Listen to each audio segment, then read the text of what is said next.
Well, Ellen, Thomas, and I were among the first people to discover the PETM, or the Eocene Thermal Maximum. And so we saw a unique opportunity to actually reconstruct aspects of the event in terms of the global climate response as well as the perturbation to the carbon cycle.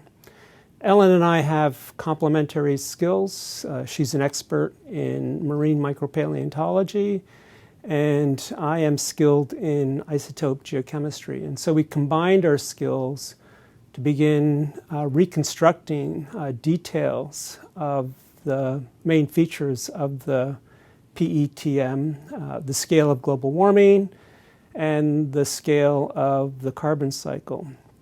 We were also the first to make a connection between that global warming event and some of the major biotic responses, which had already been well documented prior to the discovery of the PETM.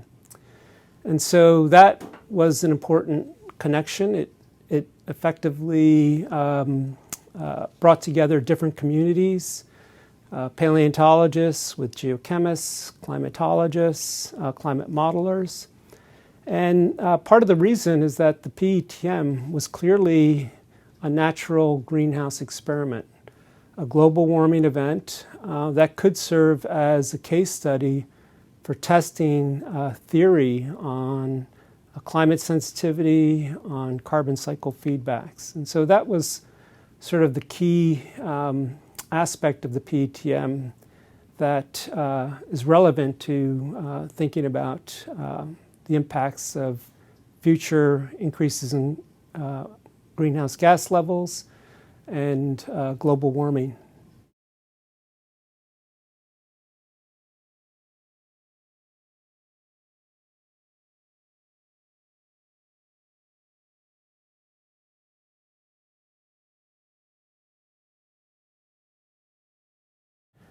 Well, there are probably two key aspects of the PETM that have direct relevance to thinking about future global warming and the impacts on civilization.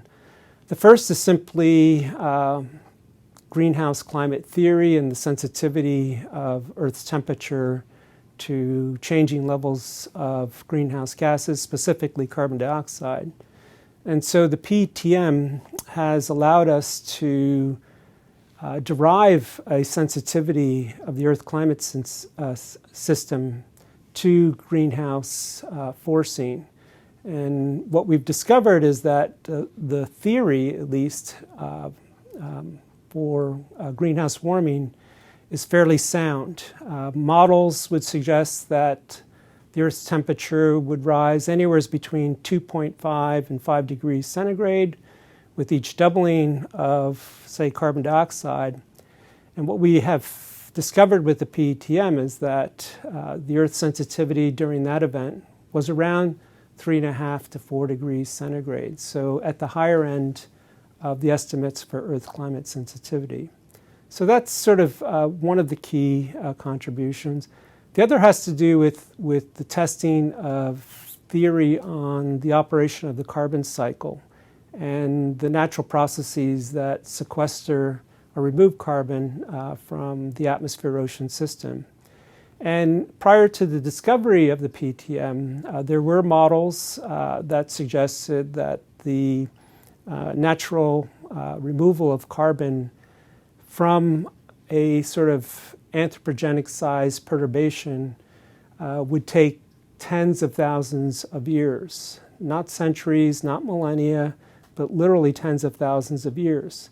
And until we discovered the PETM, we couldn't test that theory. And so with the constraints we have on the carbon cycle, the initial perturbation, the recovery, it appears that that theory is also sound, that the emissions of carbon, anthropogenic carbon to the atmosphere, the removal process will take tens of thousands of years, certainly through natural processes, to remove that carbon, to lower atmospheric CO2 levels to, say, pre-industrial And so this is also an important contribution. Again, another way to test the theory on the carbon cycle.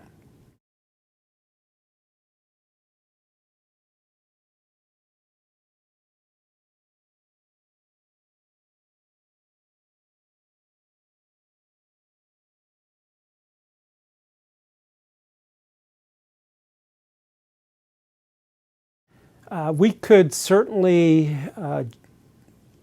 generate enough greenhouse carbon to get the kind of warming that we see for the PTM, 5 degrees. And that would take a significant amount of carbon emissions.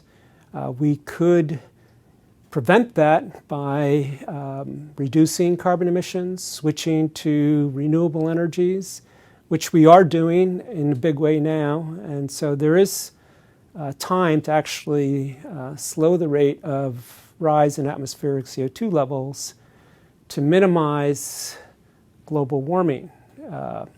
Probably keep global warming to 2, maybe 3 degrees, but not get to the levels that we see for the PTM. And so I think there is incentive, certainly, to do what we can to try to reduce carbon emissions. The sooner the better. The longer we take, the more difficult it will be to keep carbon dioxide levels below those that would give us 4 or 5 degrees of global warming.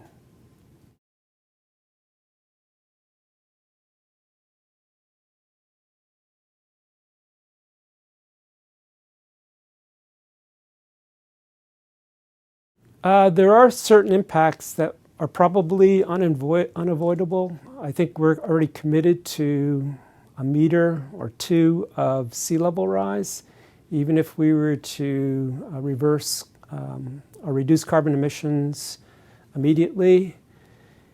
But we still have the opportunity to prevent the worst case scenarios where if we were to continue with business as usual, allow carbon emissions to continue to rise at the rates they have been for, say, the past several decades, then we're starting to talk about sea level rise on the order of 10 to 15 meters.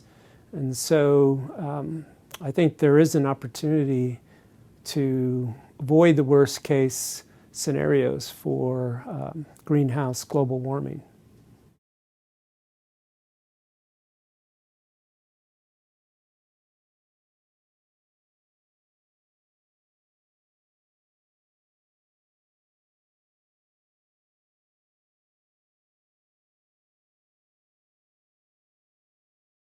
Well, I think one of the most important aspects of the PTM that has relevance to society is the evidence for changes in the hydrologic cycle, a shift toward more intense periods of drought, interspersed with periods of wetness, heavy precipitation events. So the hydrologic cycle moves into a more variable mode. And this has potential consequences for how we plan in the future for agriculture, for dealing with issues like floods and so forth. And so as we are starting to build out infrastructure for the future, it's important to actually use the climate science to forecast for the changes in climates regionally in the process of planning. And so that would be probably the first message. The second has to do with just simply reducing carbon emissions and transitioning to renewable energies. We have the technology, we certainly have the ability to make this transition. It's more about the political will and the economics of transitioning to renewable energies and reducing carbon emissions.